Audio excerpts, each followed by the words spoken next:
आनंद मोहन की जो रिहाई हुई है उसके खिलाफ में याचिका पहुंची है सुप्रीम कोर्ट। जी कृष्णैया की पत्नी उमा, इनकी तरफ से याचिका दायर की गई। बिहार सरकार के फैसले का विरोध किया जा रहा है। बिहार सरकार के फैसले को रद्द करने की मांग की जा रही है। इस याचिका के जरिए आनंद मोहन को फिर से जेल में डालने की मांग कृष्णैया की पत्नी कर रही है।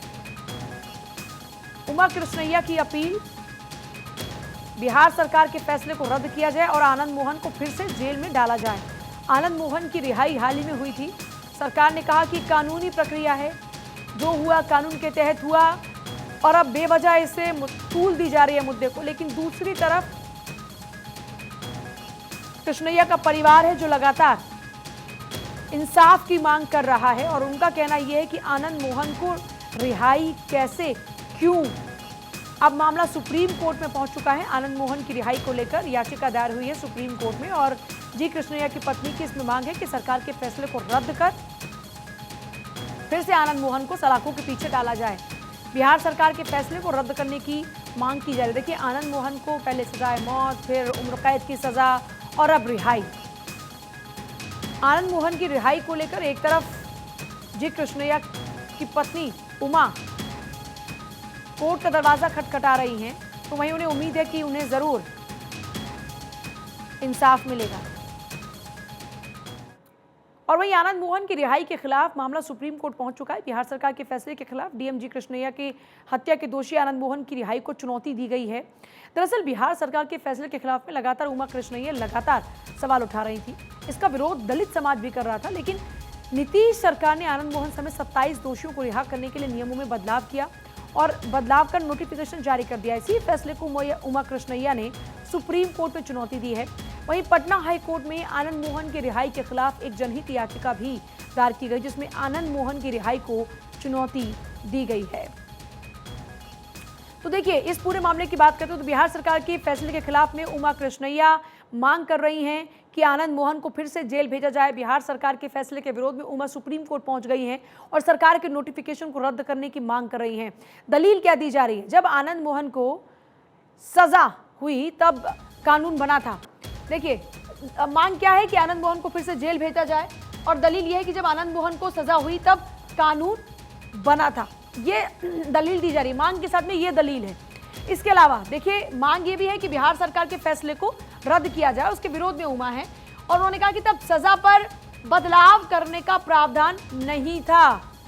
जिस दौरान में सजा का ऐलान हुआ था तब आप इसमें बदलाव नहीं कर सकते, लेकिन आज आपने बदलाव करके रिहाई दे दी। सरकार के नोटिफिकेशन को रद्द करने की मांग कर रही हैं और 29 साल पहले दिए गए फैसले पर बदलाव लागू नहीं, ये दलील दी जा रही है कि साहब आपने जो बदलाव करके रिहाई दी है ना, ये पॉसिबल नहीं है क्योंकि उस फैसले पर ये नियम लागू नहीं होता। सरकार के नोटिफिकेशन को रद्द करने की मांग की जाती है कि पहली लड़ाई हम लगातार बता रहे हैं कि जी कृष्णैया की पत्नी लड़ रही हैं, तो चाहती है कि उनके पति को इंसाफ मिले क्योंकि जिस तरीके से उनकी नृशंस हत्या कर दी गई थी। दूसरी लड़ाई दूसरे कैदियों की रिहाई की मांग भी आप जान रहे हैं कि टाडा बंदियों को लेकर भी यहाँ पर सीपीएम की ओर से मांग की जा रही है कि साहब ये भेदभाव क्यों किया जा रहा है, जब एक को छोड़ना तो बाकी लोगों को भी छोड़ दो। तो दूसरे कैदियों की रिहाई की मांग भी जोर पकड़ रही है। तीसरी लड़ाई क्या है? राजनीतिक दलों की आपस में लड़ाई, जो कि निजी स्वार्थ की है। राजनीतिक दल अपने अपने हिसाब से बयानबाजियां कर रहे हैं, विपक्षी पार्टियां सरकार को घेर रही हैं और सरकार विपक्षी पार्टियों के ऊपर ही आरोप लगाने में लगी हुई है। इस बीच पत्नी जी कृष्णैया की इंसाफ की गुहार लगा रही है सुप्रीम कोर्ट से और उनका कहना यह है कि साहब इंसाफ दीजिए।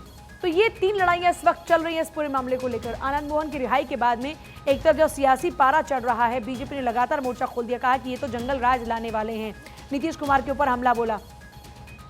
और देखिए हुआ क्या था, ये पूरा मामला है कि बिहार के गोपालगंज के जिलाधिकारी थे कृष्णैया और 1994 में मुजफ्फरपुर के अंदर जब वो गुजर रहे थे, देखिए बड़ी बात यह है कि वो जब गुजर रहे थे, 1994 का ये किस्सा है, और तब भीड़ ने उनको पीट पीट कर मार डाला। जानकारी ये है कि जिस दौरान में इस पूरी घटना को अंजाम दिया जा रहा था, आनंद मोहन वहीं पर थे। भीड़ ने पीट पीट कर उनकी हत्या कर दी और आरोप ये लगे कि इनकी मौजूदगी में इन्होंने उकसाकर हत्या करवाई है। हत्या के वक्त पर आनंद मोहन मौके पर मौजूद थे और इसी कारण से उनके ऊपर ये गंभीर आरोप भी लगे। जिलाधिकारी की हत्या में आनंद मोहन को सजा भी हुई। अब सजा हुई पहले फांसी के फंदे पर लटकाने की। 2007 में आनंद मोहन को फांसी की सजा सुनाई गई, लेकिन उसके बाद में ये सजा उम्र कैद में तब्दील हो गई। पहले फांसी की सजा 2007 में, लेकिन 8 में जब हाईकोर्ट में मामला पहुंचा तो हाईकोर्ट ने फांसी की सजा को उम्र कैद में बदल दिया। 7 में फांसी का फंदा, 8 में उम्र कैद की सजा। अब बिहार सरकार ने रिहाई के लिए नियम में बदलाव कर दिए और इसी पर उमा कृष्णैया दलील दे रही है कि वो 29 साल पहले जो फैसला आया, जो मामला है, उस पर ये नियम लागू नहीं होता। आनंद मोहन समेत 27 अपराधी इसी कारण से जेल से रिहा हो रहे हैं, हो चुके हैं। आनंद मोहन बाहर है ऑलरेडी। तो आप समझिए कि किस तरीके से ये पूरा मामला आगे बढ़ा।